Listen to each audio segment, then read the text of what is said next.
My name is Dr. Milton Mills. I am an internal medicine trained physician who works now exclusively as an intensive care unit doctor here in the Washington, D.C. metro area. Humans are often described as being omnivores, and that description is actually based on watching what a lot of humans choose to eat. And if you look at the majority of humans on the planet, yes, they do choose to include both animal foods and plant foods in their diet. But in fact, when you actually look at the way our digestive systems are constructed, we have the anatomy and the physiology of a strict plant eater or herbivore. We don't have any adaptations in our digestive system or in our physiology that is adapted to eating or consuming animal flesh. And that's why we can't consume animal flesh without the aid of technology. But when you look at the jaw structure and jaw mechanics, our esophagus, our stomach, and the length of our intestines, it's clear that we have the anatomy of a committed herbivore. You know, one of the questions that all vegans and vegetarians get that drives me literally out of my mind: where do you get your protein?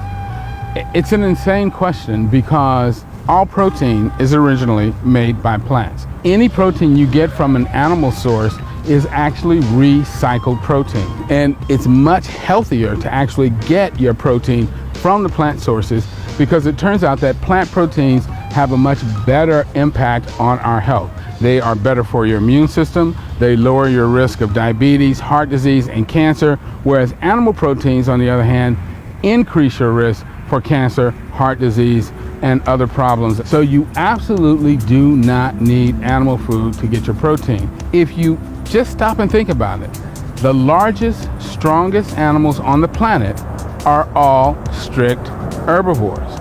So your elephants, your rhinos, your horses, your giraffes, they're all strict herbivores, and they get all of the protein that they need from plant sources. The atmosphere is something like 80% nitrogen. And only plants have the ability to take nitrogen from the air and change it into a form that can be incorporated into an amino acid, which is then connected together to form these proteins. There has never been a study that has shown that dairy calcium protects our bones from osteoporosis. In fact, the majority of people of color are lactose intolerant. So for instance, 95% of Asians are lactose intolerant. 73% of African Americans are lactose intolerant, 74% of Native Americans are lactose intolerant, and approximately 53% of Hispanics are lactose intolerant versus only about 30 to 33% of Caucasian Americans. The watershed moment came when I had this one African American woman who came in and said to me, "I'm having this problem." And I said to her, "Well, you're lactose intolerant." She looked at me and said, "Oh, I know that." And I said, "Well, if you know that you're lactose intolerant, why are you continuing to eat dairy foods?" And she said to me, "Because the government says I have to."